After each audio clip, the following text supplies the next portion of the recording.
Yo, yo, yo! Round the EcomiVerse, episode 51.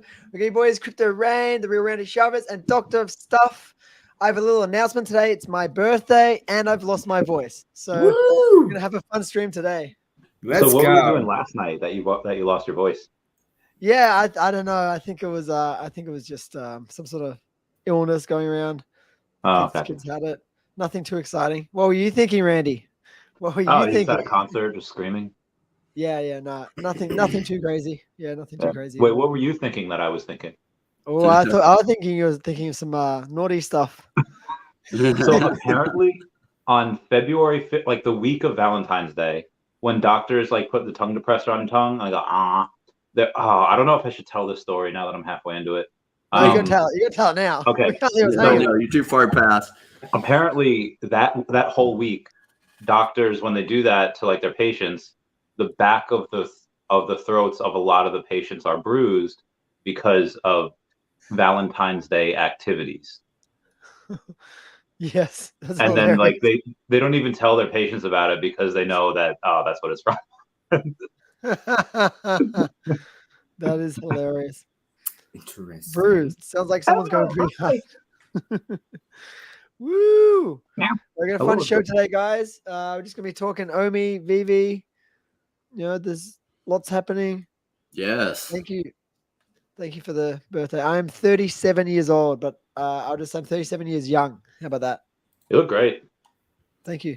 And I got this new merch. This is a eat, sleep, hold or repeat t-shirt. I like it. Available on Omi Moon if anyone wants to buy it. Cool. Yeah, we got some good comments.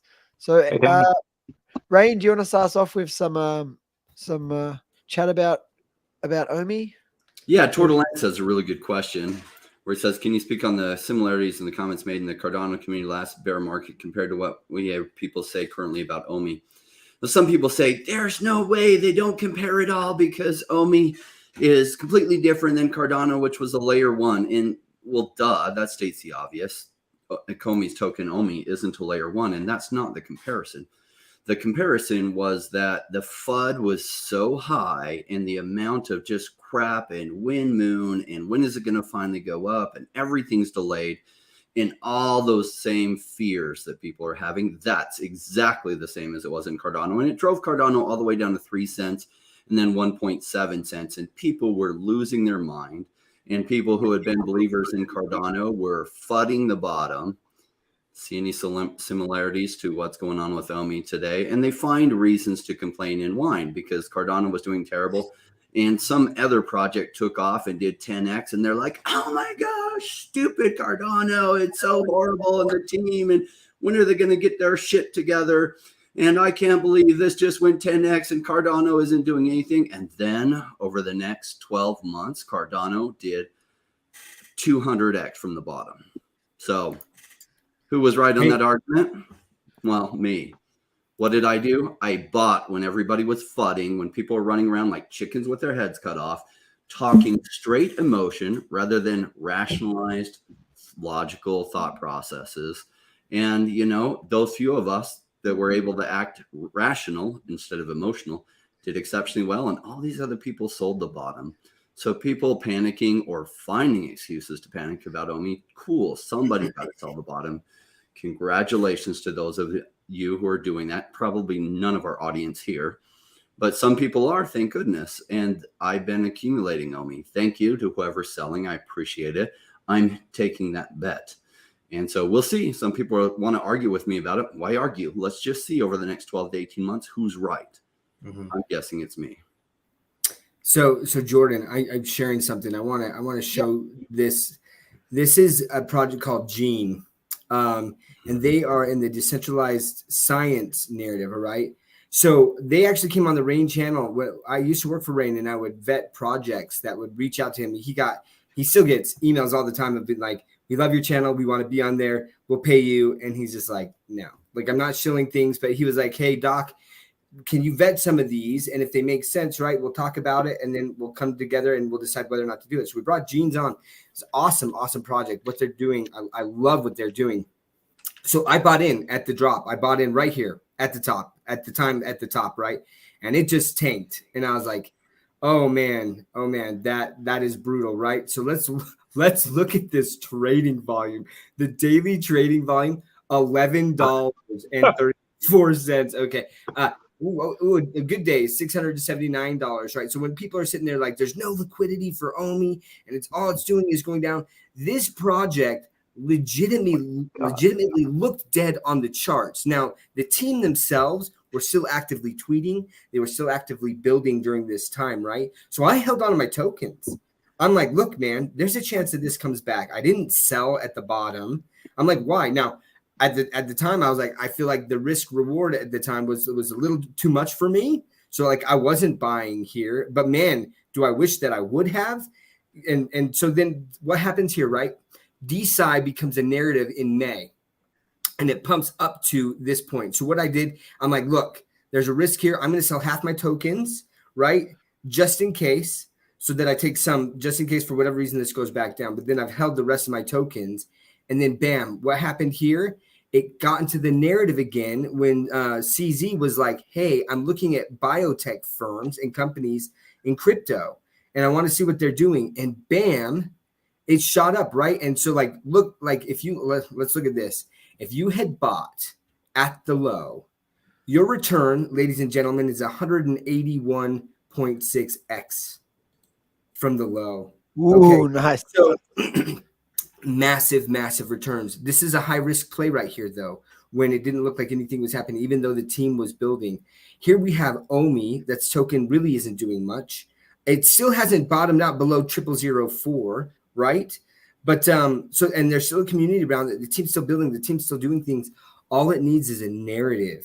Honestly, even a narrative. Now, another one of the things that they did around this time is they got onto Arbitrum. And so that also brought them into the spotlight again.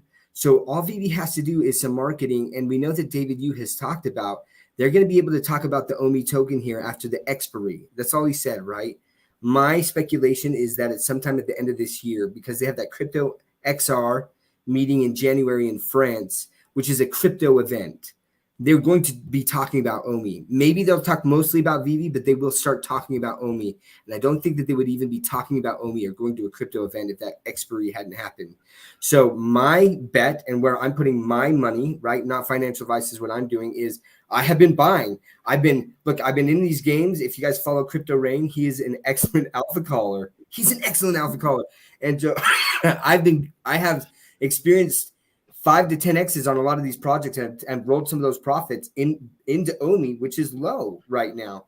Now that's just what I'm doing, but this is a perfect example of something recently, right? So Cardano, that was in 2017, around that time, when Ray made a lot of money because he made these calls. And this is just another example of something that literally looked dead and has come back and is just going crazy. So, just had to share that with you, just to give you a thought on what could happen with the OMI token. Awesome. I'm really excited for that. Like we all know what's coming, but it's going to be amazing for once they can start talking about it. Like I feel like, did you guys see the recent Ecomi? They did like an update article, and it was the monthly update, right? Yeah, the monthly update, and it was there was like 3 things about OMI, and then all the rest is just VeVe. So there is not a lot to talk about. I mean, the best thing was the community with Discord, as well as Foster being hired for this last month.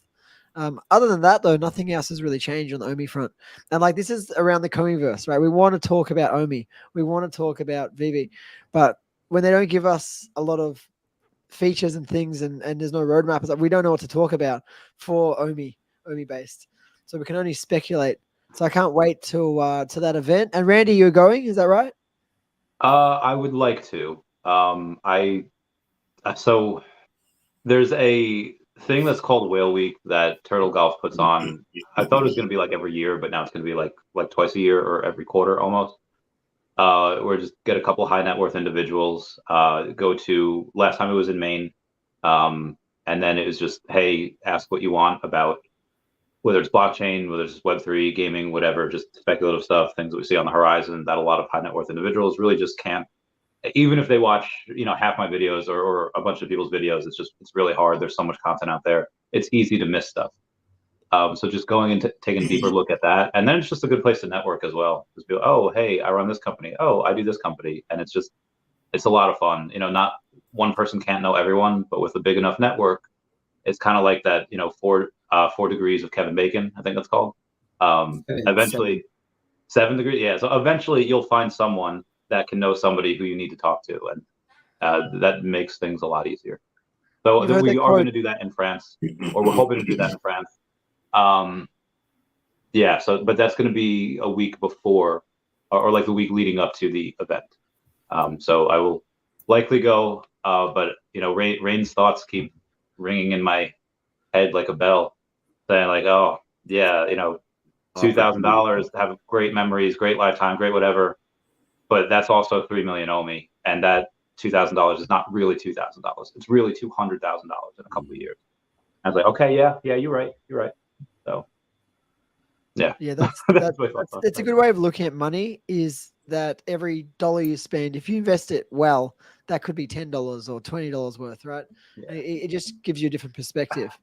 I mean, Chuck Mike's comment on here. I love him. So there is something now. I think this is really sensationalized, but you do have. I think it's people in Italy now that have like white lung disease, which is like a variant of what's happened in China, where a lot of people are getting sick, and apparently hospitals are overwhelmed. I don't know if that's true or not, but I feel like it might be used for political stuff. But if this is like true, if this is like a real thing, and you say, hey, to lockdowns again, and then that just might not happen. So I don't know if you guys have heard anything about that. I don't think there's going to be more lockdowns. Oh, I hope not. I wouldn't be surprised if the governments try. So will they be successful? I don't know. I think people were willing the first time to be like, okay, we'll be cautious. I think less willing probably, unless there's like an Ebola level virus that's super contagious. I remember when my friends are coming back from Africa. I forget what part. Was it Niger or whatever it was? Like they were like fine. They were testing fine, but all like the crews on the aircraft like didn't want to like touch them. They didn't want to like hand them their lunch. Like, hey, your lunch is on the counter over there, because they were working with Ebola, and there's like, oh, all right. They didn't know if they were contagious or not. They were fine. It was all good. Yeah, Ebola is pretty freaky, but it's not very contagious. So there's that. Yeah. Yeah, typically, so my wife, she got her master's in immunotoxicology. Very smart, intelligent woman. And so we talked a lot about that, right? And typically with viruses and things, the more deadly they are, the faster they burn out, right? Like they kill the host faster than it can spread, which is like good and bad, I guess, right? Like if you get it, you're screwed kind of, but like at the same time, it doesn't really have a chance to spread, right? So, yeah, what they're worried about is some sort of alteration in which you have something that somehow is able, like an aerosolized version of something where it can live in the air and it's still highly, very deadly. But to date, knock on wood, that has not happened. So you should get her on the podcast. Get her to like talk about, like, be like, hey, how would it affect crypto if this happened? What needs to happen? It's like. I'm on vacation and I like touch a monkey and I have like a open hand wound. Wait, like what do I get? Dude, that would be funny. That would be so funny. Yeah, my wife would not come on to talk about crypto. Maybe not crypto. It's fascinating to have immunology discussions with. Very much. Oh, so. I would love that. Yeah, right. It's so fun. Like I'm just like, here I have a genius about this stuff, so I ask all my random questions. I love. Things with her. She usually comes on just for that, and then we'll throw in like a crypto question. Rain, I saw you answer this question in the comments, but you don't answer it for everyone here. Yeah.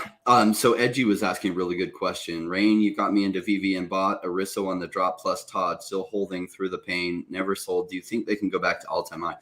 I think they'll go back past all-time highs, specifically those two. There are some things that won't probably hit their all-time highs, but those are legends, and they always will be. And so those will be grails forever, right? So they're both Series 1, Batman Black and White, the Rizzo, and the Todd McFarlane. Like, as more people come into VeVe, there's still only the set amount of those. In the future, I can see the price on those doing extremely well. So people selling their Rizzos and their Todds now, I think they're massively going to regret it. But not everything will hit its previous highs. I'm very specific on which things I like. I like first appearances. I like things that have something special, right? And both those definitely have special on them. And I think they'll do exceptionally well. Electra to the moon. Electra might be special for different reasons, right? Electra could do really good. There was this one dude, I went to VCon last year, and he came up to me, and I forget his name, but he had like 123 like Electras. I was like, why? And he's like, well, you know, they're either going to fix her or they're not. And like, I'm banking on them fixing her. I was like, all right, yeah, that's a good point. So I'm really hoping they fix her. If they don't fix her, she was the first really bad model, right? And that is kind of legendary in its own sense. It might be like Napoleon Dynamite. Was that really a good movie? No, it was terrible. But that's part of the beauty of it. Like, it's funny in certain ways, but it's kind of bad at the same time.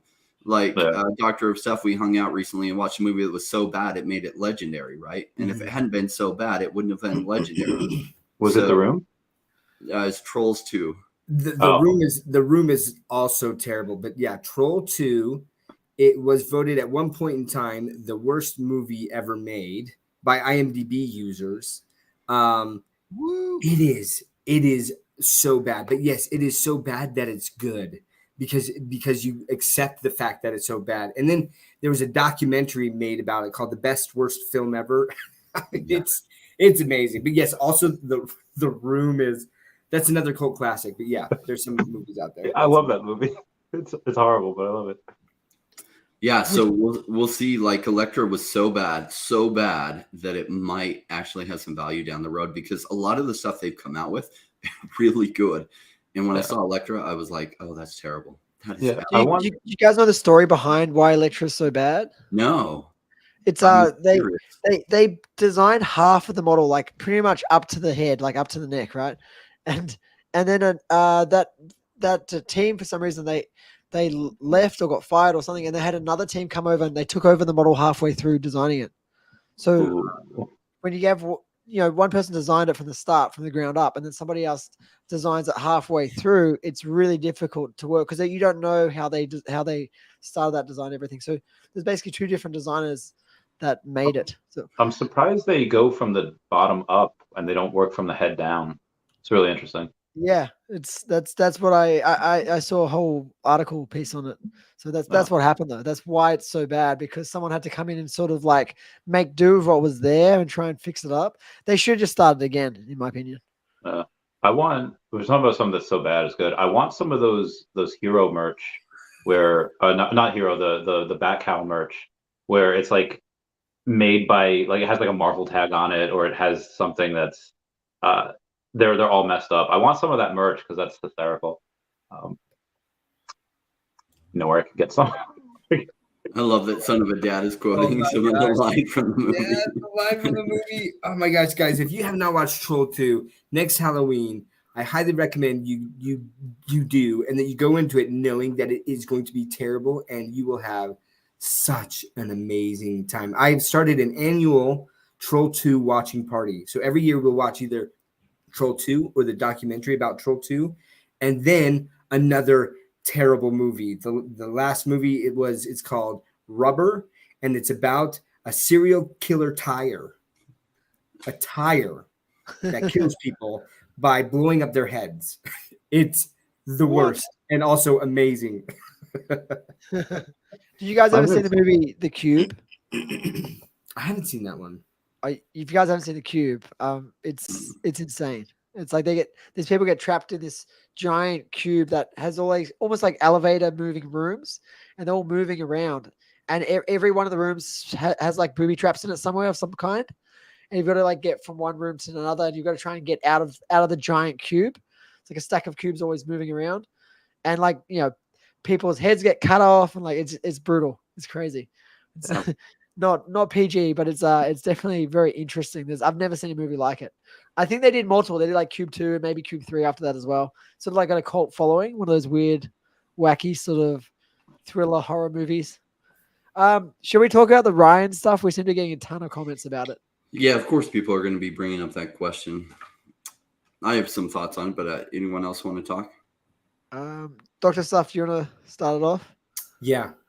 I kind of made a tweet under Sanjay's tweet, kind of responding to someone had asked, they posted some of those racist tweets, which were not good. And I want to be very clear. I do not condone those tweets at all. They're terrible. They shouldn't be there. It's not acceptable, right? That's not how we behave as human beings. Those tweets were done 10 years ago, more than 10 years ago. I have not seen tweets, those type of racist tweets in like 2020, 2021, 2022 recently, right? And so for me, although I do not condone that activity, I also feel like there needs to be grace, guys. Like, we have to allow for people to change. And it's just, I mean, I'm not taking, look, if people are angry, that's fine. People, I'm not going to take away from anyone's anger or frustration or hurt feelings of that. Like, that's not the intent. But the concern that I have is to hold people accountable. There's certain things and certain actions that I do think that we have to, like, look, it was 10 years ago, that we still have to hold people accountable for or something, right? But being racist, making all of those comments, but then that changing and not seeing that now, to me, shows that at some point there was a change, right? In how he thought and his actions to who he is now. And that's my thing is the interactions that I've had with Ryan over the last year and a half, 2 years, have been great. I feel like he's a pretty uplifting person. I feel like he doesn't trash talk people. So again, it's not to like, I don't condone those tweets that he had there, but I also look back at like who I was 10 years ago. And maybe, like, I think I'm going to be honest, and I want you guys to be honest with yourselves here. If someone was to do a scrub on your background, look at texts, tweets, messages, conversations, if they could go back and listen to all of that stuff, and then they could present that to your boss at your job, and everyone was calling for your head, like, and you could be like, oh, well, that was 10 years ago. Like, that's not who I am today, right? Like, do you think that that's fair? And for me, I say no. I feel like we have to have that grace to say people can change and become better. And if we can't do that as a society, we're lost, because then anything and everything that you do, there's no coming back from it ever. And that's not how society should work, in my opinion. So, I mean, look, it's up to VeVe. I'm not going to sit there and say whether they should or shouldn't. Do I think that he should delete those tweets? Yes. I don't understand why he didn't delete those tweets. I mean, I've heard the explanation. I don't agree with that explanation. I think that those should have been erased. Probably she should have started a separate, Twitter handle. So anyways, those are my thoughts on it. For those of us that don't 60% know, of America was trash talking the current president 2 weeks ago. So I don't think that qualifies as much. the other stuff, what was his reasoning for leaving the tweets up? I don't know. I had heard, so maybe I'll take that back. I thought that someone had said, somewhere I heard, that he basically was like, I'm trying to show the difference of who I was and who I am today, and looking at that, right? So that they can look back and compare and say, hey, here's someone where he came from and where he is today. And I'm like, I feel like you should just delete those tweets and show who you are today. Like, I don't think that he might not have said that. So don't take that as gospel. Like, that's just what I had heard. That is hearsay. So there's that. Thank you, Bill Gardner. Yeah, I don't think any of us, I mean, biologically, none of us, like, we change every 7 years. We're completely different people. So yeah, agreed. One of my favorite persons that I listened to today, well, like 15 years ago, he was sentenced to 10 years for attempted murder. And that was what he was caught for. He probably had murdered several people. His name's Wes Watson. He's one of the highest paid motivational speakers today. So who he was 15 years ago, probably a murderer, definitely selling loads of drugs, got caught for attempted murder and some other stuff, and was sentenced to 10 years. And so this idea, people can change, and I allow them to change. I don't have black and white thinking that says like people can't change. Now, sometimes people don't, and they pretend, a lot of that now people will figure out. So I'm totally content to let Ryan answer for stuff. That's cool, because that furthers the change and embeds the change in him, right? And addressing it, great. He's talking about it and addressing it, perfect. That's what I want to see. And we can have this debate. Like, I don't believe in this cancel culture of shutting all this stuff down. Now, if he said this all 4 months ago and like 100 tweets, super terrible tweets 4 months ago, well, no way he's changed that much in 4 months. So, and him trashing the current U.S. president, that 60% of the U.S. is trashing the current U.S. president. That doesn't mean anything, that he's still the same person, at least in my views. Maybe he is, and he's just hiding it better. But like, one of my favorite motivational speakers I listen to frequently on YouTube and Instagram is Wes Watson. And he was probably murdering people 15 years ago. Is that abhorrent behavior? That's far more abhorrent than being racist, though being racist is pretty bad. I'd have to say murder is higher. And yet he's changed a lot of people's lives. I guess it depends on who you murder. Like, was he murdering was he murdering like pedophiles? Or was he murdering other drug dealers? So gangsters, yo. Competitive drug dealing environment. Let's just put the hat on. Other pharmaceutical sales representatives and holders. So doesn't quite fit my head. That's good. On I have two sides of this. I could talk about it forever, but I'll try to size it down for a little bit. I originally, when I was talking about it with Tammy yesterday a little bit, when I was talking, I only saw like the tweets that were made public like a day or two ago. And I didn't see the Arab tweets. And then today I saw that. I was like, oh, okay, that's same. I saw today as well. Some of the other ones could kind of be like, oh, it's for a gag. Oh, it's the way some people talk. But then the Arab one, I was like, oh, that's a little bad. This is very bad. And then I have 50% Middle Eastern blood, so yeah, so definitely. So don't like and I understand. Hey, a company has to save face. Like, hey, this is not a good look. We can't have you be the face, and maybe that's why he took VeVe out of his bio, and that's why he deleted the account. Maybe he might still be working for the company. I don't know if he was necessarily a face. I mean, people knew who he was, but I've seen some people say like, hey, if Ryan's going to be still like the face of this community, I'm not buying VeVe anymore. I'm not doing this. And I don't know how many people those were, but I did see at least one or two people say that. And just thoughts on that is like, okay, well, people are speaking with their wallets, and yeah, you have that. But also, how many times are people going to try to do this and then like get away with it? Okay, right now it's fire Ryan, or I'm not going to buy. We're boycotting VeVe. Next, what is it going to be? Is it going to be fire other people they don't like? Like, where does that end? And then the other end of the spectrum, over the past, like, I haven't had a ton of conversation with Ryan, but maybe over the last 6 months, more and more, and he seemed generally positive. He didn't, again, I'm pretty brown. He didn't seem to be racist towards me at all. I don't think he really was. I think that language as it evolves, you could say stuff 10, 20 years ago that was not okay, but okayer, and not, generally, either way, the especially that was, really not good. Definitely should have deleted those. I don't know. I also think, we have a First Amendment, and I know people aren't saying like to take that away. They're just saying, hey, you can't talk like this and work for this type of company. Maybe they're right. I don't know. But again, what Dr. Stuff says, like, how many of us have had, been drunk and on Ambien and been texting some bad stuff? Maybe that's just me. I don't know. Randy, Matthew has a really good comment here. I cannot excuse Ryan's tweets, but look at the count that broke the story. His entire Twitter existence is to destroy VeVe. He did not go scouring through 10 years of tweets to help VeVe. And that's true. A lot of fudders have jumped on board. Yeah, and that's the other thing. Like, you have these people that just want to like see this company fall, and that's I think that's there's a whole lot of that goes into that. Okay, why do you want to see that happen? Do you want to see that happen because you bought in at the top and now you're down, and let's say you listened to other people and now you locked in those losses and now you're hoping it falls even more because this way, oh, now I wasn't wrong. I wasn't the loser that sold at the bottom waiting for it to go to zero. I sold and saved some of my capital. Or are you just jealous that these people are doing things that you wish you could be doing, and you're just not doing because you're not disciplined and you're lazy, and et cetera, et cetera.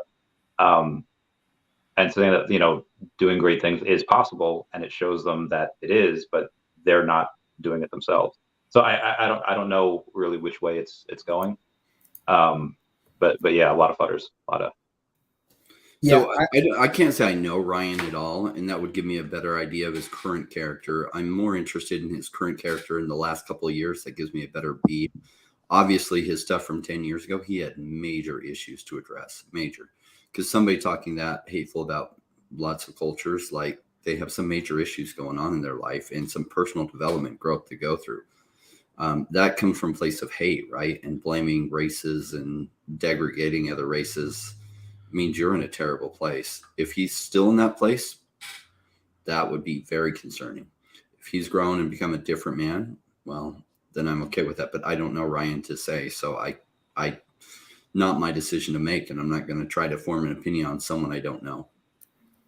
I want to say one other thing too that I just have not liked, and it's kind of to that point of the people that held the space today, and that were a lot of the people talking, not all of them, right? And I was only in there for a second, but like those are the people that have been like calling like the VeVe community idiots, and you know, like that VeVe is a scam and all this stuff, and yet they're holding spaces talking about let's decide as a community what we want to do, you know, for the best of VeVe. And I'm like, wait a second, you're out of VeVe. You're not part of the community. I do wish that someone who was actually in the community and a leader of the community could have held that space, right? And if I could rewind time, I'd have been like, Ryan, go to the space where the people who actually care about the community are the ones leading this discussion, you know, because I'm sorry, sure, you have, everyone can have their opinion. I'm not taking that away. But when you take the leadership position to say, hey, let's have a discussion as a community about what we think should happen and let Ryan have his thing, it should be led by people who are actually still in the community and who haven't trash talked the community in the last 3 days. Yeah. So that kind of blew me away. And if I was Ryan, I wouldn't have given them that space. You know, the people who are bringing that up. Yeah. Talk to the people who are in the community and let's hear that. And again, I'm not taking away from anyone who's not in the community, who doesn't like VeVe. They can still have those feelings. But then to say, as a community, I think VeVe should do this. You're not in VeVe anymore. You know, like, I mean, look, those are my thoughts. And again, I'm not saying you can't have your thoughts, but to lead the space on that, bit perplexing that the community was like, gave them that pulpit to do that, as opposed to someone who actually is in the community and is looked at the community to provide a fair point. I don't know. And if there's another kind of con about this, you have any potential employee, like would-be employee that would have gone and applied for VeVe to be not just the community manager, but now Ryan was the campaign manager, I think. They're not going to apply now. Like, no one's going to want that pressure. Or when you have dozens of people going on, calling you a piece of shit, and then calling you just like trying to make sure you get fired. Because again, the account that went through that, you're going through Ryan's tweets from 10 years ago, guarantee you they're doing that with every single person in the community. Yeah. No one's going to want this job. But look at that person's tweets. Like they are not, like, it just is like the hypocrisy there is just mind-boggling. I'm like, you yourself bringing all this up, or I'm not going to go into it, but man, I've blocked that person, and I rarely block people, but holy crap, I wish I could delete that account, because there are just some people there that are just so freaking toxic that they just are terrible for society. I don't know. Shall we move on from the Ryan subject and move on to Naruto asked for, sorry to ask, what's your Omi price prediction for next year? All coins increasing. Randy, you want to take that? I would love to hear your price prediction for next year. Yeah, I mean, it's going to largely be what they can go and give us. So let's say, you know, phase 1 of VeVeVerse, and you get Omi 2 accessory, and then phase 2 of VeVeVerse. You know, let's say we get those 2 this year, or in 2024, and then okay, well, how does, you know, IP branded worlds, you know, in VeVeVerse really help? Well, if you have IP branded worlds, more people are buying those particular collectibles to go in those IP branded worlds. More people that have them, the more that you're going to want to buy accessories for them. So I think that really helps. Bronze tickets is also really going to help. So I think these three things are going to be not even OMI to NFT, which we may or may not get. I think OMI to gem is more likely. We'll get that first. To burn OMI to get, I think doing a 20x to get to all-time highs again, 1.2, 1.3 cents. I think that's fairly reasonable in 2024. I think in 2025 we go much higher, but I think in 2024, 1.2 cents again, a 20x is fairly reasonable. Yeah, I would concur with that. That's super conservative. Yes. Rain, tell us of your price prediction, because it sounds like you're going to be higher. I think it goes over 100x from here. I look, it's in 2024. So it's like a rubber band pulling back, and it's been pulling back for a long time. It's in this accumulation period where many, not just myself, but a lot of people are accumulating these prices. The longer it stays down, the farther it springs the other way when it goes.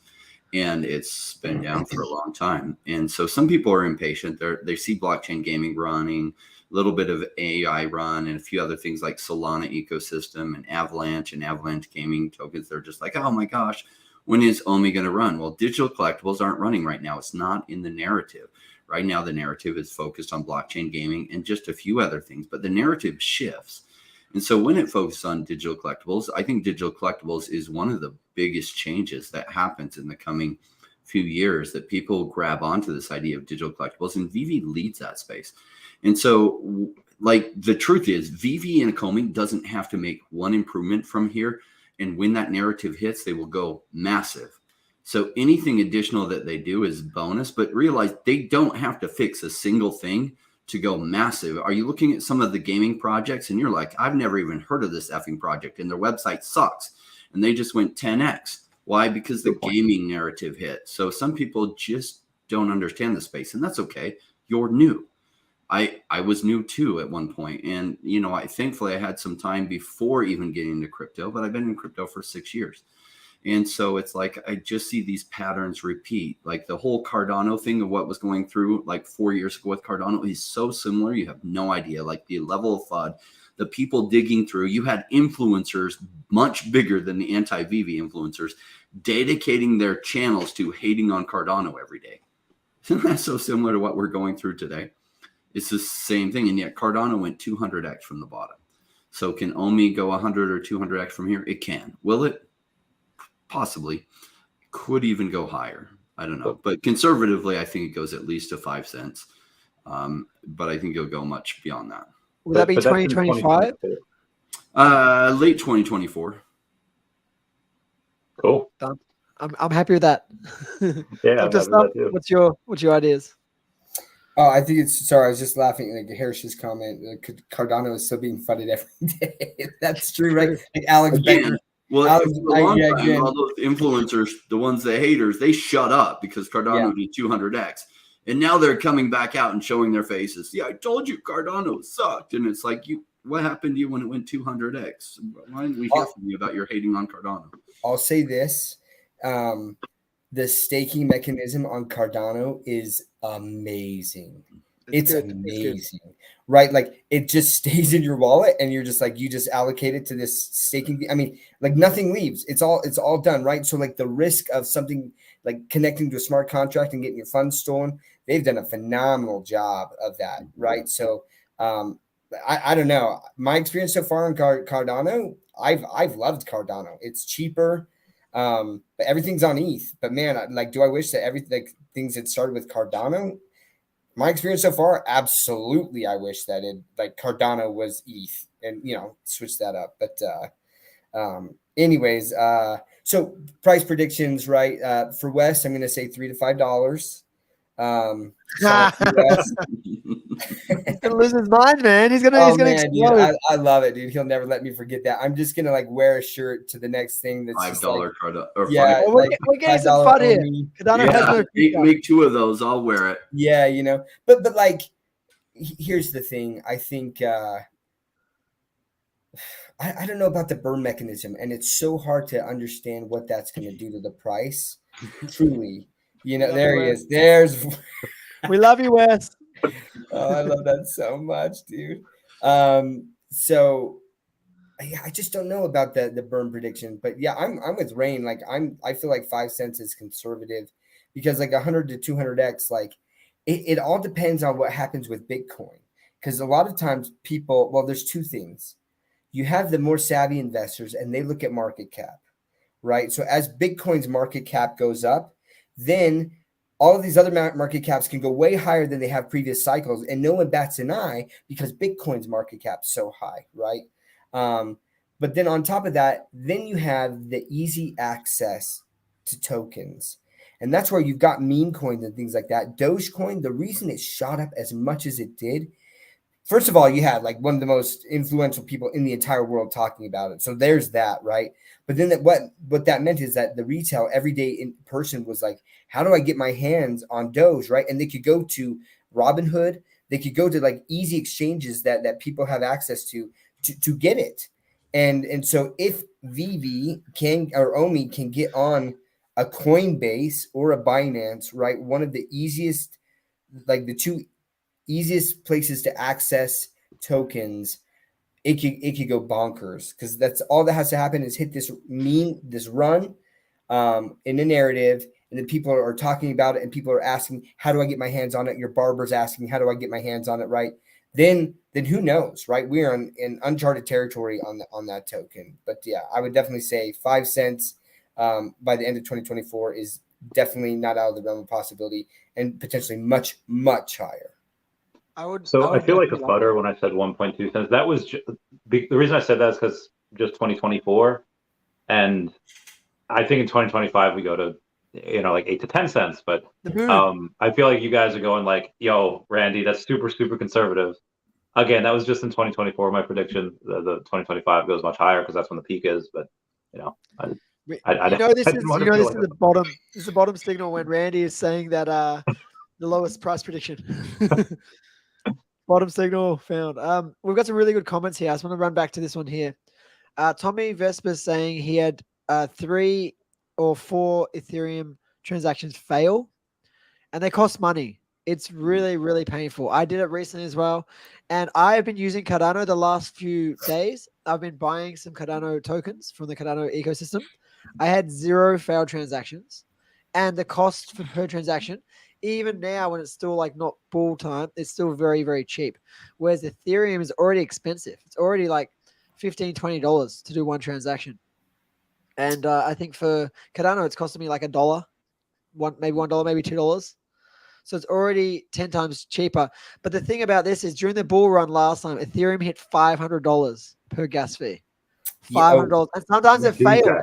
Sometimes it failed. You spend $1,000 trying to get something to work in a smart contract. That is insane. And if this bull run's bigger than last time, those fees could be even higher. So that makes sense why Cardano long-term could overtake Ethereum, in my opinion, because it's a superior blockchain in just about every possible way. Yeah, like I remember trying to race to some of these mints, and not just mints, right? So I'm in some VCs, and what happens is these VCs will get an allocation, right? Maybe it's like, okay, we can raise up to 500,000 for this project, right? And it's first come, first serve. And I think you, man. First come, first serve. And like there's like a max limit. Maybe you can, allocate like 10 grand, maybe it's 20 grand or something like that, right? So it's like you got to be super fast on that. And the first one, and so you're actually like being like, I want to pay more for my fees. And so in the bull run, there would be times where you pay a ton because you're raising your gas fees to try to be one of the first people to get that allocation in. And then you're still not one of the first people, and they refund you the money, but you don't get that gas fee back. And yeah, there was multiple mints that I did too on NFT projects that I paid hundreds and hundreds of dollars on, and it failed. And you like, it's painful. It's really painful. It's so maddening. So yeah, ETH, I love where it comes from, but man, I hate ETH in a lot of ways. I did the same with Axie Infinity during that time. That's when gas fees were really high, when Axie Infinity was going crazy, and it was costing so much to use the Ethereum blockchain and using the bridge with the Axie Infinity and all that, going back and forth. It was so expensive to mint like one of the little Axies that you could play with in the game. It was hundreds of dollars. I will share. Somebody brought up that Cornucopias is running, and just a couple days ago, somebody asked me. They're like, "Oh, what's not running that should run soon?" And I was like, "Cornucopias hasn't broke out yet, and I think it will." And literally went crazy not long after that, more than doubled in price. Buying it now, riskier. Buying it then when it was cheap, like, look, buy low, sell high. Don't buy high, sell low. By the way, you can get this from Jordan's shop, this and many other cool things like these Omi mugs. So support Jordan in doing that. Really cool for him to put some cool shirts together around the EcomiVerse shirts and others. So thank you for doing that, Jordan. And this one, I personally like. Awesome. Thanks for the shout out, Rain. I actually bought Cornucopias yesterday. So I'm enjoying this 12% pump for today. Yeah, nice. Yeah, I watched a video from I can't remember one of the YouTube Cardano Maxis. I forgot his name, but he basically said to look into the Cardano ecosystem because everything there is undervalued. Like it's very undervalued. Like the top 20 projects make up like less than 1 billion market cap. Yep. So wow.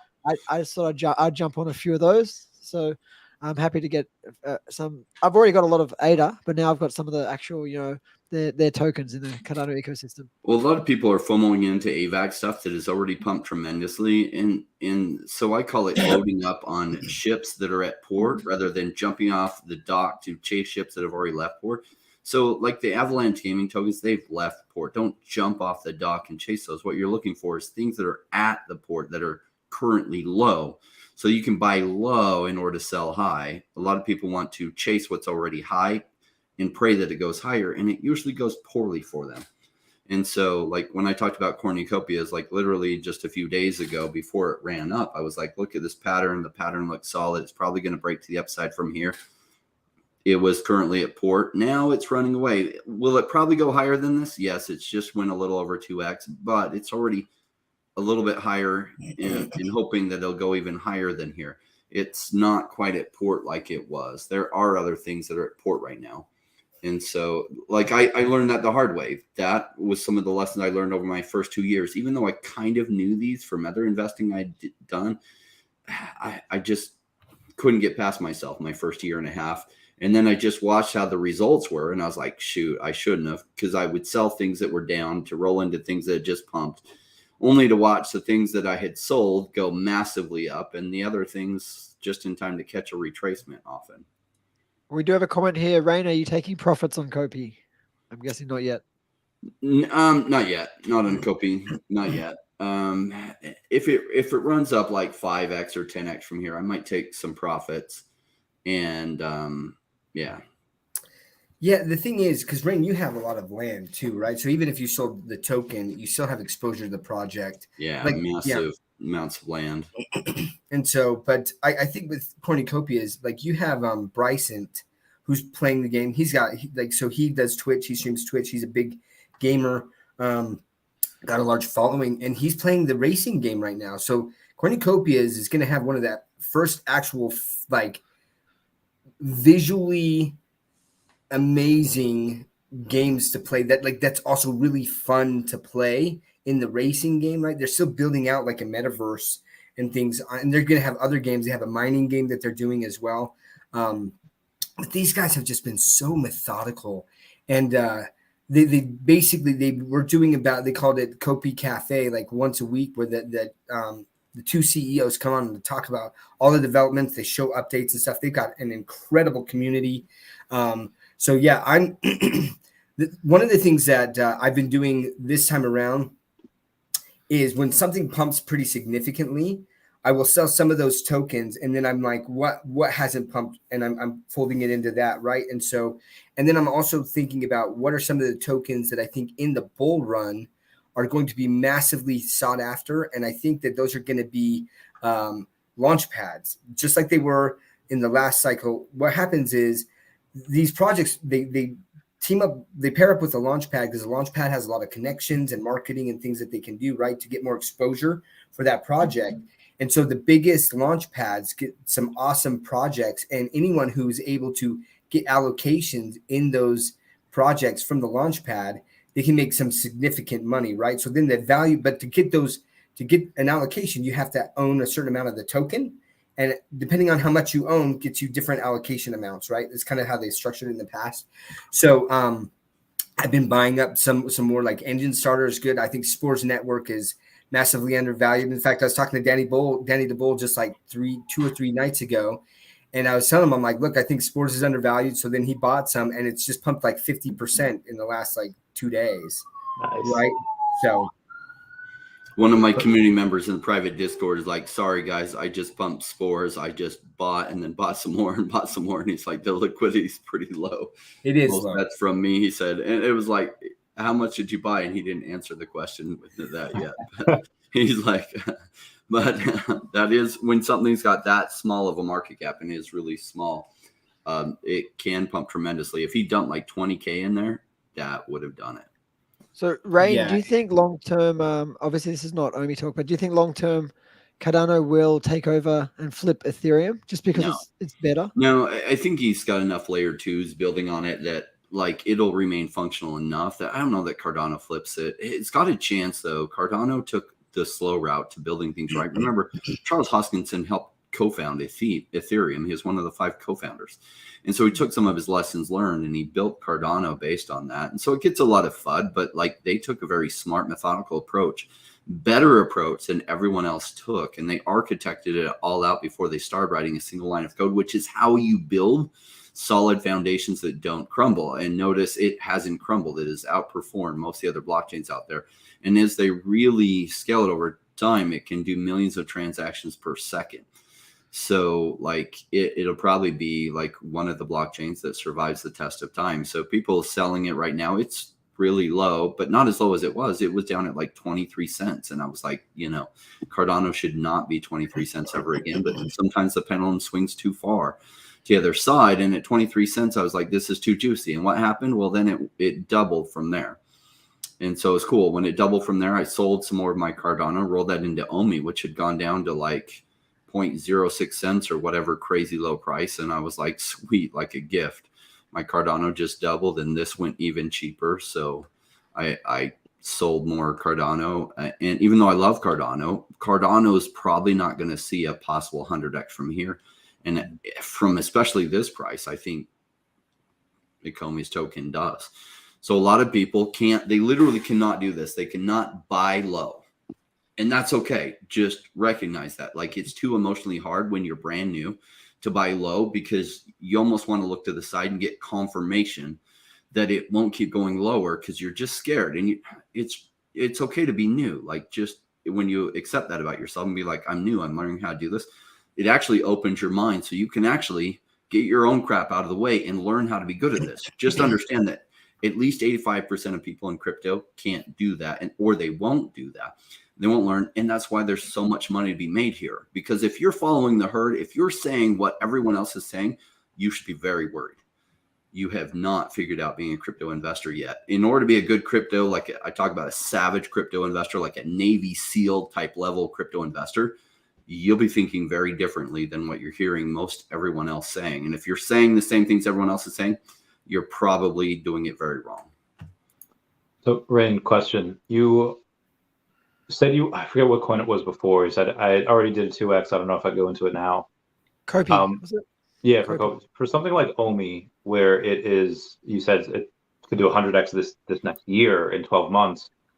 If it does a 5x, is that still a place where you would buy because you believe it could still do a 20x on top of that? So it has to do with other opportunities. If everything's up, well, then what's my best opportunity forward? Well, it might be Ecomi. So right now, like, why wouldn't I buy cornucopias? Well, I already have a ton of exposure to cornucopias. Is it bad to buy at 2x? No. In fact, Paul Lizzie said it really well. So did someone else talking about the gaming sector. So Paul Lizzie said, where was his comment? He was talking about how it's going to go further, and like the true blockchain gaming run hasn't happened yet. This is just a little precursor, and I think it will get out of the narrative and pull back. But when there are actually some blockchain games that become some of the top played games in the world, like blockchain gaming is going to go way higher than this. Cornucopias will go way higher than this. But I have to look at my opportunity window for the next 6 months. So if it's already gone up some. I think it'll go up more, and then it will probably pull back, and then it will run up. So I'm loading boats that are still at dock, right? And so I have a little mini course on some things that are still at dock, and they still are. And that's what a lot of my money is going into right now, because it's still completely at port, and I don't have to jump off the dock and chase it. Though cornucopia at 2x price isn't bad, but I'm always looking at my opportunity cost. So if OMI's 5x from here, well, if everything else up is up 5x more too, well, then OMI might be my best because it's fairly late in the game. Sometimes, though, there are things that have pulled way back at port that you could roll money into. And there's still a lot of things that have not left port. Like OMI has not left port. In fact, it's come back and parked right next to the port, and it's super juicy. And this is what buying low looks like. And some people literally cannot do it because they want to hear everyone else telling them that what they're doing is smart. And that's never going to be the case when you're buying the bottom. Never, ever, ever. They look back at the charts. They see the really low price. They say, I would have bought there. No, you Let's be real. You would not have. You're not there yet. You haven't learned to be that kind of savage person that can do your fundamental research, and you can be like, oh, BitBoy or whoever, is fighting on it, whatever major influence is wrong, and here's why. And I get what they're saying, but here's why they don't understand, and I'm buying it anyway. Not that BitBoy's bad on OMI, but I was just trying to, an influencer's name that might be fudding on something. Rain, can you pick 3 tokens that are still good to buy right now? 2 of them I cover in that course. I will not give them out outside of it because it's not fair to those who paid for it. But there are 2 projects massively at port. What else is massively at port? Bumper is. It's not at its low, but it's near its lows. And I like Bumper a lot. A lot of people aren't talking about it. One of the ones I talked about recently, Definity. Well, when I talked about it, it's at 1.7 cents. It no longer is. But I actually put Bumper and Definity together. There might be some major overlap there. I'm excited what could come out of that. But let's see what Definity's at. It's DEFX. So Definity, Bump, and OMI. That's your. So they're like 3.5x from when I covered them at 1.7 cents. I still like them. Their market cap's fairly low, but it's not completely at port anymore. It was completely at port. Bumper, I would still say, is completely at port, and that's one I'm very bullish on. I love the team behind it. They're super solid. A lot of people aren't talking about DeFi right now or looking at DeFi. That's okay. That narrative will come into focus. So I like that. And cornucopia, as I just talked about like 4 days ago at being at port, and it is not anymore. I mean, it's not far from port, but it's not right at the dock. Dr. Stuff, do you have 3 picks? Well, yeah, I think Spores is still undervalued. I mean, that's a high risk, high reward, right? Because if you look at its all-time high, it was like 10 cents, and it's like 0.001 right now. So that's 100x, right? If it just gets back to all-time high. And again, it depends on what happens with Bitcoin and how much money flows into that. Because as people take profits, it historically has flowed into these alts, right? And people are picking that. And then that's when during the bull run, there's so many projects that start to launch. In fact, like there are projects that I invested in over 2 years ago that still haven't launched. They're waiting for the right time. So when the bull run happens, there's projects that are just launching like crazy. So Spores, I think even with this recent pump, like the market cap is still, I mean, it's small there. So I'm like, it's still at 1.6 million market cap, right? So very, very small. So again, a higher risk though, because, but like Rain interviewed the founder, like, I don't know, it was a couple of years ago or something. It was a while ago. 3 times in the last 2 years. Most recent one was like 8 to 10 months ago. Yeah, I mean, but the guy is. I think I've watched it. Well connected in the APAC region. Extremely well connected. One of the best connected crypto people for getting the top games coming out of the Asian markets, right? Korea. He speaks like fluent Vietnamese, I think Korean as well. He might even speak some Mandarin, and fluent English. And he went to school in the US, like a top level business school. So he has all these connections from the Western world and the Eastern world. The perfect team to be running that project, and yet the market cap's at 1.6 million. Yeah, and they've still been building, right? And these are the narratives. It's funny, guys. Any project that's still around, like there are tokens that I thought were dead, and I had a buddy of mine in one of the projects that like has not made. I don't think they've tweeted in like a year, and he's like, I think I'm gonna throw just like $500 into this project. like just is like throw it up for a prayer. And then he looked, he's like, oh my gosh, I'm up like 10x on this thing. And we were like, what? Like, what? That's crazy on stuff, right? Like, and so with Big A, what he's saying, everyone keeps saying when the bull run comes, like this is not the bull run. When I say the bull run, I'm talking it's euphoric and it's like you're checking your MetaMask literally like every 10 minutes because the value just keeps going up and you're just like, oh my gosh, it's crazy. And that's when the emotion kicks in and you have to separate that and start being like, I've got to start selling some of my things. So here's one of my plans that I'm doing. Let me talk the other two tokens, right? I like OMI is still for me at this buy point. So I just recently bought another 2 million OMI.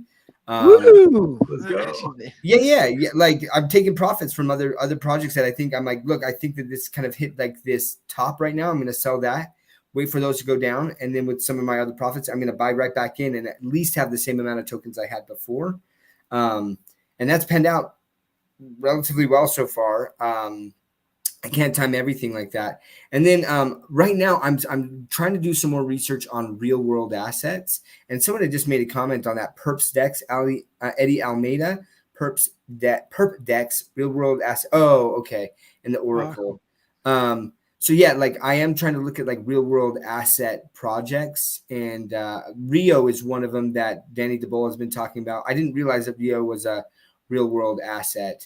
But I'm looking at that because I think, and that's more like a buy and a little bit longer term hold that I think it's going to take some time there. But the projects that do that, I'm willing to just park some funds there because once that narrative hits, it's going to go just bananas there. So I have some Rio. So real quick, and then I have to go. I had a hard stop here. Just SoCal Omi Homies thing about the selling part. So two things that I've done to help my emotions, right, is when everything is going up and I'm going to start selling like at different levels, right? But I'm going to keep 10% as a moon bag of every project that I'm in. It's a great idea. And then if it moons, I'm going to sell 90% of my 10%. So then I still have another 10% just in case. And that's going to stop me from like, if there's a retracement and then I'm like, oh, I think it's going to go up and then it shoots up again, for me, just like loading in more funds onto some of those things that have, like Rain says, like have left port. And I'm going to be just taking some of those profits and just putting them out there, right? So that I'm truly playing with house money, but like not a lot of house money. As the bull run starts hitting, like the returns that you're going to get are going to be massive. And you're going to want to then just be like, I'm taking all the profits and I'm rolling them into this next play and this next play. But like at some point, the music's going to stop, right? And who's going to be left without a chair?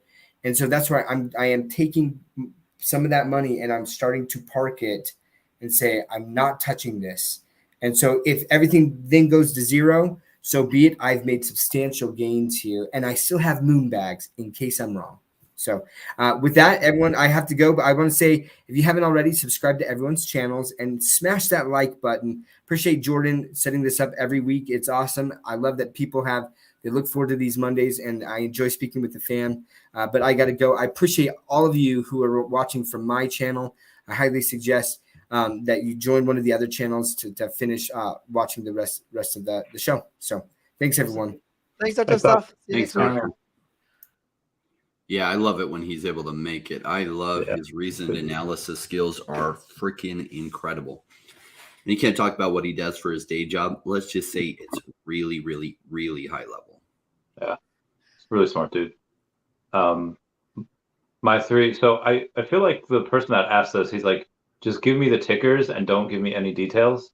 So I'm going to follow directions. I'm going to be like, okay, OMI as obviously one, because that's what I'm in. I guess they would be a little more not as high risk as like the super low market cap ones, but I would say ANKR, and then I would say IMX, or maybe MMX. I would say OMI, then I would say ANKR, and then MMX. I think those would be probably my three.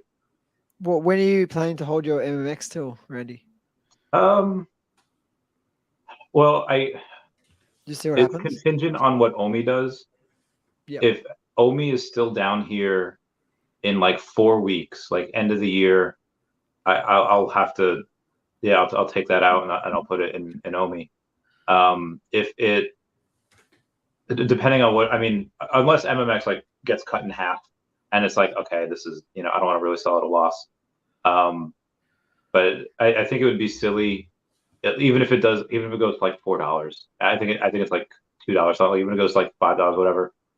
At this point, it'd probably be silly to go and not take profit and put it into OMI just because you have a, that's so just because you have IPO such tomorrow. See the comment there? Our tomorrow, your today. I think that would be good because I don't think VeVe goes to France without having something prepared for OMI. Like they could talk about the soft staking and maybe they could just talk about it, but they're going to want something else. So I think like, again, that expiry, I think you get a little bit more attention on the token and it finally goes to a place where it's not stupid undervalued and it just goes to, it's still pretty undervalued. So that's what we'll do in like 5 weeks. One of my key indicators on something of like when I get super excited about buying it is literally when the FUD gets so high and I look deeper and the fundamentals are actually still quite solid. So for me, Cardano last cycle, the fundamentals were still quite solid. Just the impatience hit this fever pitch and these people are like, when Cardano, when Coinbase listing, when this, when that. And if it doesn't do this by this date, I'm out. And just the impatience hit this all-time peak. And the FUD was so high and people were looking around and just all FUDding on Cardano together. And I was like, oh, I'm going to buy more. And so I get really excited when I get to those moments. And people, like what's funny is just on a show I did earlier this morning, one of the comments was like, they were asking, what are my top picks? And they said, don't talk about OMI. I was like, yeah, why would I want to talk about something when the price is really, really low? We should just look at things where the price is already 5x because that's a good time to buy it. Like literally people can't figure out the system of buying low.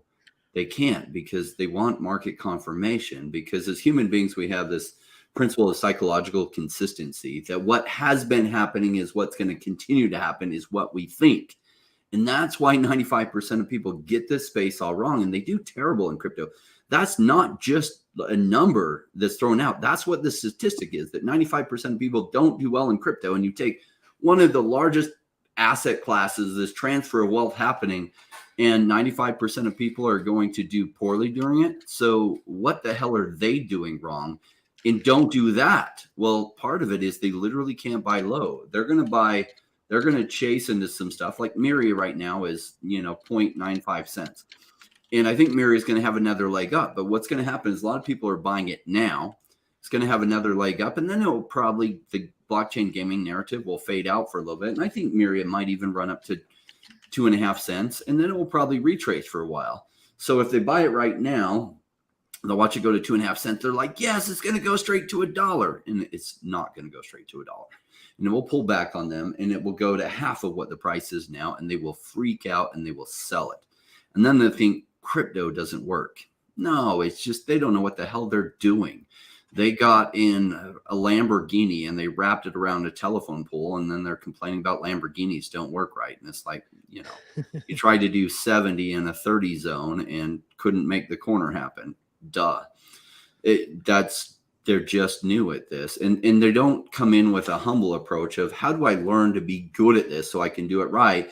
They just come in and follow what their emotions tell them to do. And that's why they do exactly what 95% of other people do. And they get destroyed because there's people like me that have been thinking about investing for 25 years that counter trade them.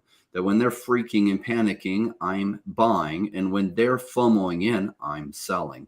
And it's not like I'm a genius. I just have learned how to do this over time, and anyone can learn how to do this. But most people in like YouTube channels aren't necessarily good at trading. And so there might not be who you want to follow to learn how to do this, but there's lots of books and other things on investing. These principles apply not just in crypto, stocks. Like it's the same principles for success. There's just a little bit tailored approach to how to do it for crypto. Awesome. Great. We've got some comments here by Josh, who's saying, are they going to be talking at VeVe more than OMI at the Crypto XR event? Yeah, they confirmed that. It'll be centered around VeVe. Who confirmed that? Because I heard David. David basically said they'll be talking about both. Yeah, that was it. That was David that said that. So you said someone else from VeVe said they'll be talking more about VeVe, or No, that was David. I think it was either on this stream or here's the stream. Rain, David, you talked or about Rains it. and Doc stream, whichever one it was, that they would be talking more about VeVe. Like they're still obviously going to mention the token. They'll still be talking about it. But let's say they get 90 minutes to speak per day. Let's say like 60 to 70 minutes would be about VeVe, and then the other 20 would be about the token. Oh, okay. I'm just estimating there. Yeah. What I understood from David was sort of like between the lines was like it might be all about Omi, but he's just saying both so that people don't get their hopes up. I don't think it's going to be what all I about read. Omi. Maybe I'm seeing too much between the lines. Evan says, what you're doing with your Omi profits, let's say 2025, putting in other bags, haven't left the port. I think everything would have left the port by 2025. I don't think there'll be anything down that's going to go up really, unless it's a brand new token that's launched. Yeah.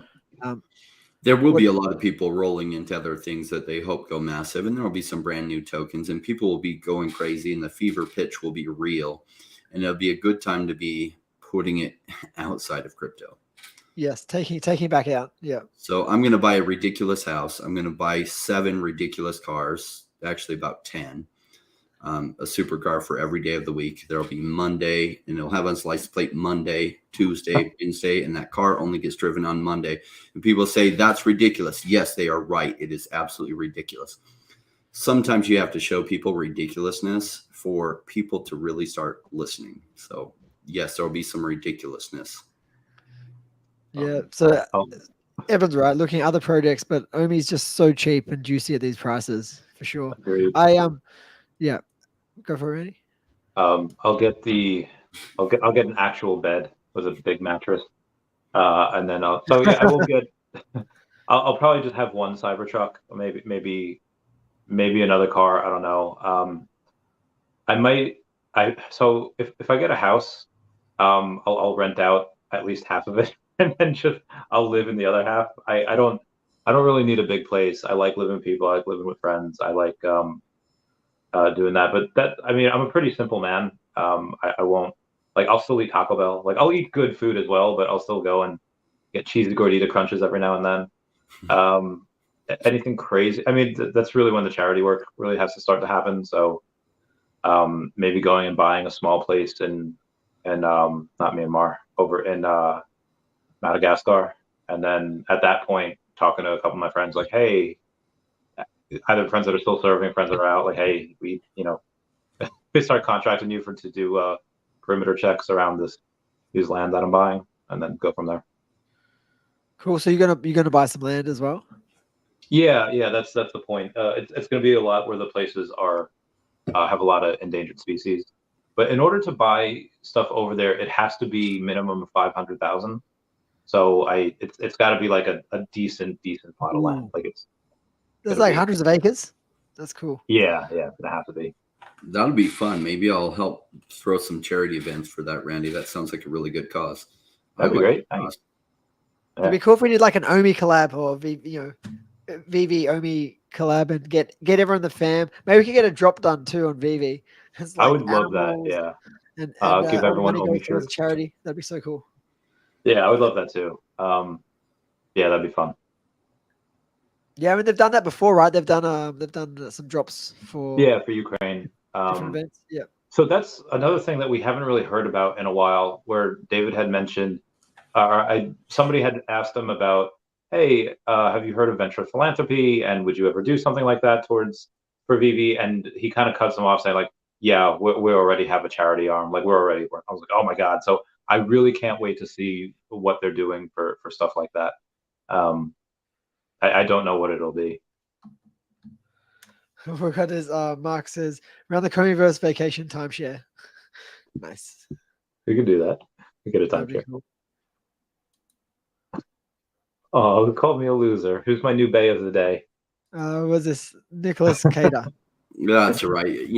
There's always haters. That's funny though. I have never had that thought ever once cross my mind that Randy is anything but like so down to earth, so sincere, amazing person, like the kind of person you just don't meet very often in life. So it's like, Yeah, I think I know. Randy. I'm gonna like this guy forever. Oh, I think I understand his mindset. It might be because Randy doesn't have any big ambitions of buying a giant mansion and a whole bunch of cars, which is sort of like what Rain and I both want to do.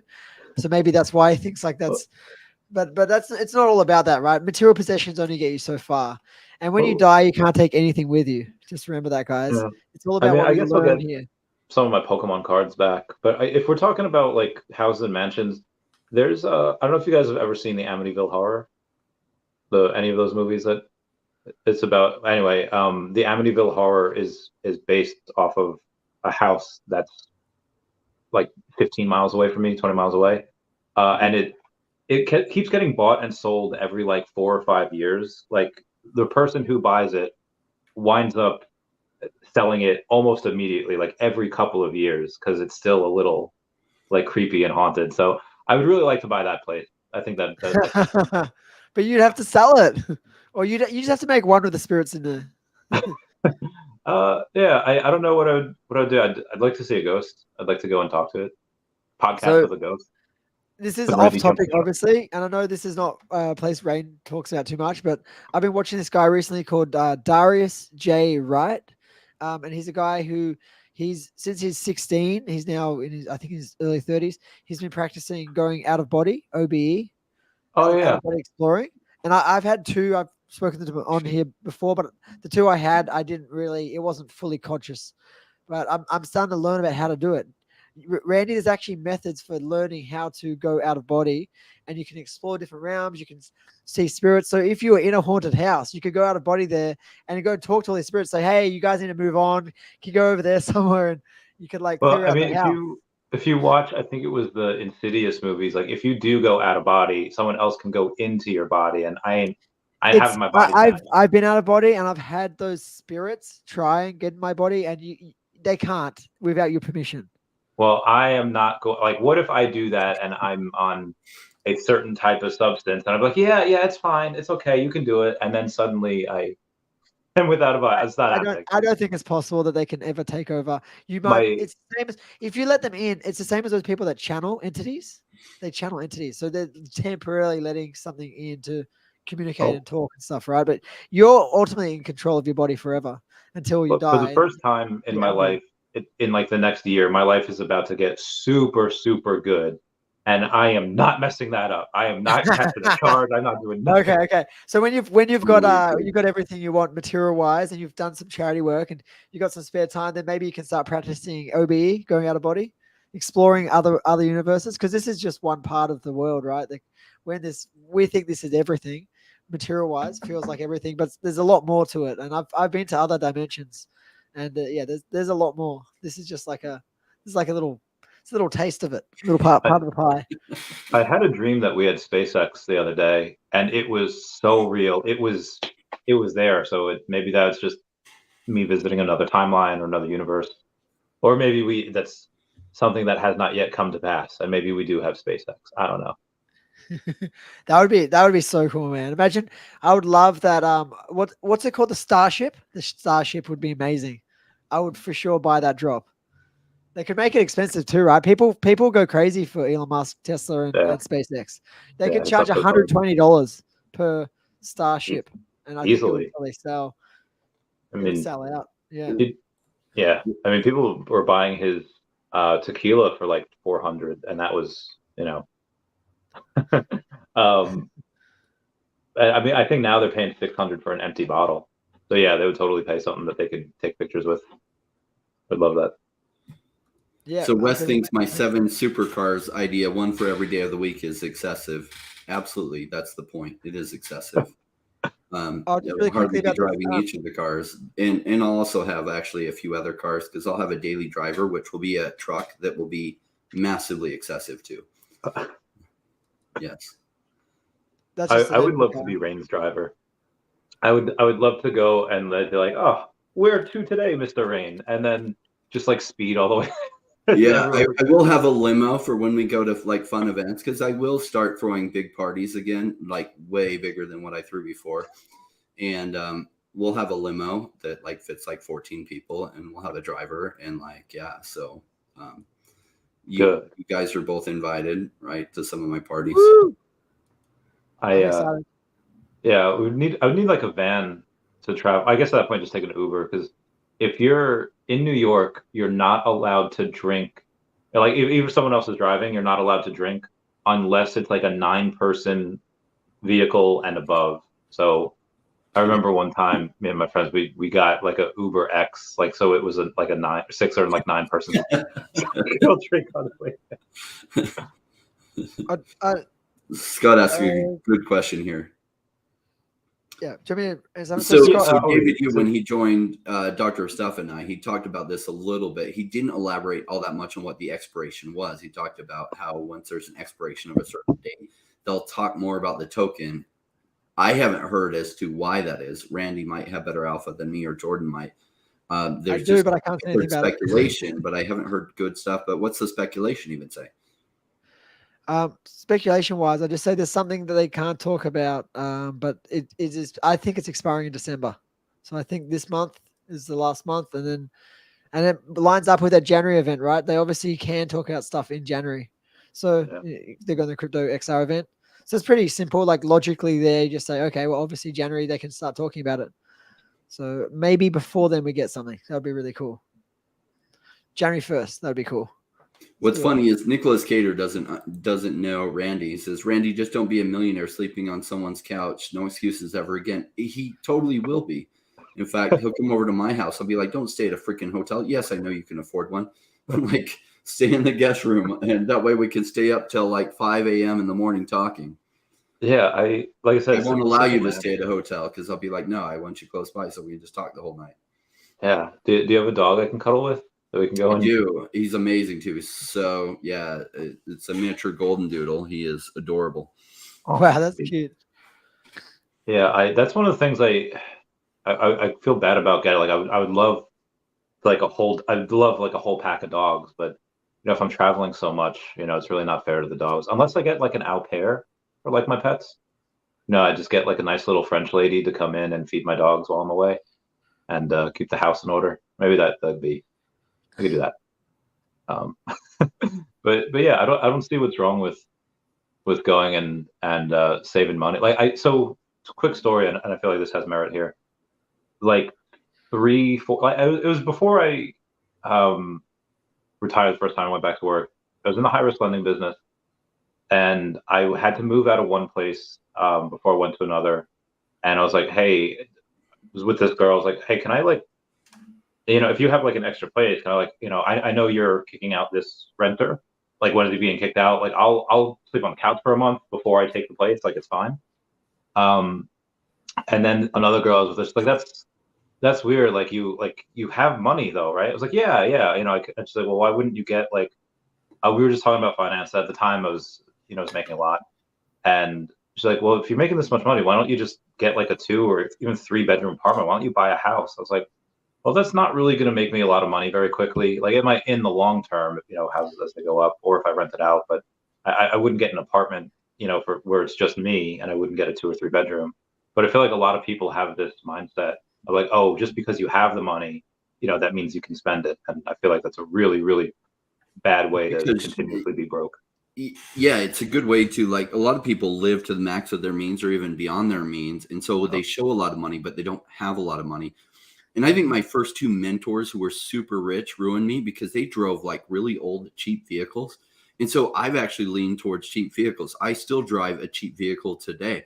So I pull up literally in the cheapest car in the parking lot. I'm probably wealthier than most of the people at the events I show up to, asset wise, but like, I'm in the cheapest vehicle, and I don't really care about that.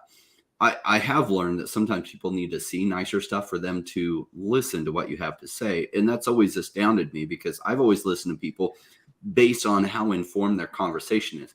But only like 15% of people can see things that way. 85% of people, if they don't see supercars, they don't see other things, they just dismiss you and won't look closer. So I learned that to do those 85%, to get them to open their mind, you have to show them what they expect to see, or they can't open their mind. It's not their fault. They're just wired that way. They're not bad people. They're not dumb people. They just don't realize what they don't know yet. And for them to open their mind to listen to you, show them what they expect to see. if you really have done that well.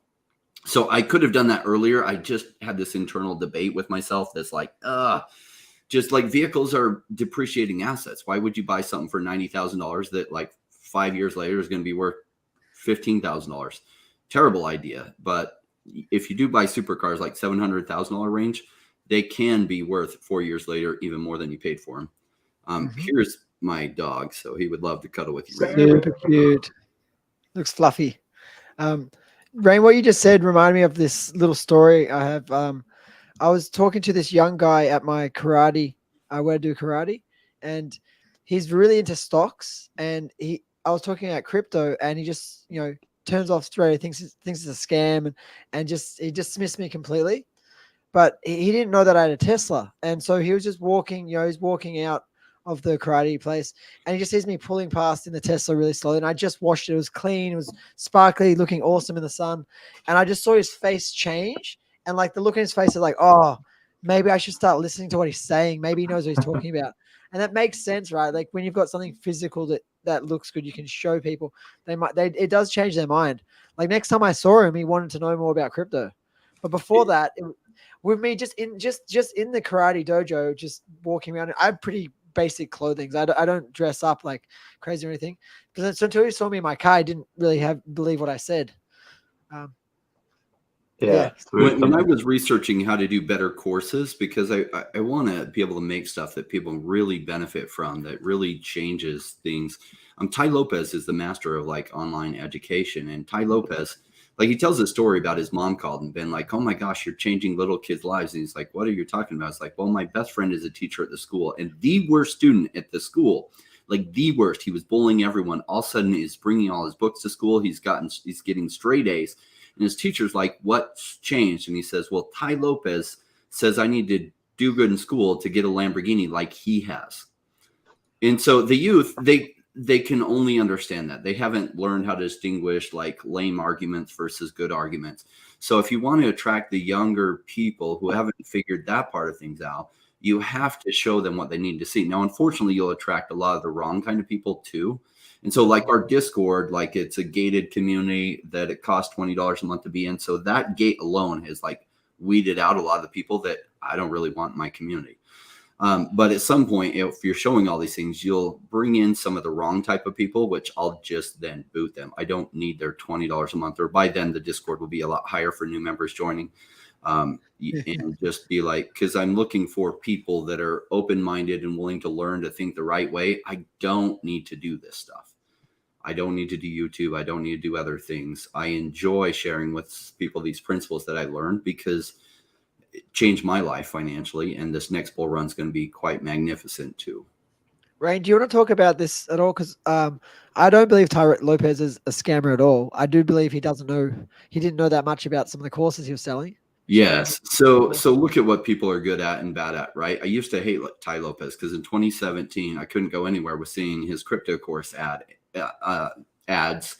And he did some crypto course. I think it was like $999. I don't know a single person that took his crypto course and stuck around during the bear market. So was it a scam? No. Was it as good as I would have liked it to see it? I don't know. He clearly didn't set proper expectations with him. And anyway, some people would have fallen out anyway, but I didn't know a single person that took his course and stuck around. So I definitely wasn't going to pay for it. So he is the master at online education, and some of his education, like his 60 principles or whatever, has changed a lot of people's lives. So did he release a crypto product that was probably not as good as it could have been? Absolutely. That's my perspective on it. Does he understand other things? Has he done well at other things? Yes. He's actually, so I really got to know him better this last year as I've watched all his stuff. I really like who he is. I really like what he's done. And his crypto course, probably overly disappointing. He couldn't share what he didn't understand with it. Did he realize that crypto was probably a good place to be and the timing was good to create a crypto course? Yes. Did he understand the principles of how to help people weather a crypto winter and stick around and dollar cost average while things were really low? Probably not. So how could he even explain that if he didn't even understand the 4-year cycle in crypto himself? Yeah, I like Ty Lopez a lot, but I didn't for a long time until I really spent the last year learning who he is and how he thinks. And I really like him now. Wes, I've just let you know, I've actually done one of Ty Lopez's courses, and it was actually really, really good. He had a ton of really, really good information. It was not a crypto one; it was just a general business development course. I can't remember what it And was, like that's where 100 he's steps. exceptional. Is I think business development. you've read it, Rain, right? Is it 100 steps or something? I can't remember. Yeah, 100 steps. That's I a haven't lot. taken it either. I've watched a lot of this free stuff. I would take that course. I would not take a crypto course from Ty Lopez. I'm sorry. But he is an incredible businessman, and he's very open and straightforward with who he is. I love it when I see that with people. He doesn't hide. He even shares some embarrassing stories about himself. I like that type of person that just he's not hiding who he is and trying to seem at all. He's just very straightforward. We got a. I have seen that there's some big Bitcoin buys at the moment, and so we don't know. I heard there's someone in the Middle East that wants to buy a huge amount of Bitcoin. And Yeah, Max Kaiser reported the Qatar Sovereign Wealth Fund has entered Bitcoin, and they want to buy up $500 billion worth. Now, half a trillion. That's right. Yeah. Of dollars. That's $500 billion. Not market cap, but actual dollars. So that would put Bitcoin past $100,000 by itself. That would put Bitcoin. I mean, as I think Rain was explaining before, when he was talking about this is a low market cap, but you put in 20,000 into a low market cap coin, it doesn't just go up 20,000; it goes up multiple times that. So if you go into what is Bitcoin's market cap right now, like 700 billion, 800 billion. Like yeah. You put in almost its entire market cap, and now obviously they're not going to do that in one day. You can't, but you're likely going to see it at 2 trillion at one point because everyone's going to FOMO in. Like nobody's going to be selling at that point. Like if you have that squeeze and you can't get it from a normal community, you have to start paying miners. The ones that go and mine it, getting it from them directly, paying a higher price point. It's going to be pretty crazy. The other thing is right now, guys, we are at the lowest amount of Bitcoin on exchanges since 2017. Mm-hmm. That's crazy. And there's only, I think it's around 5% of all of Bitcoin is on exchanges. That's not a lot. There's a lot of people not Bitcoin. willing to sell their holding and very few willing to sell. And it's probably going to put a squeeze on it. And you'll see the price shoot up Because now you have the option. I don't know when this started, but a lot of banks are doing it now.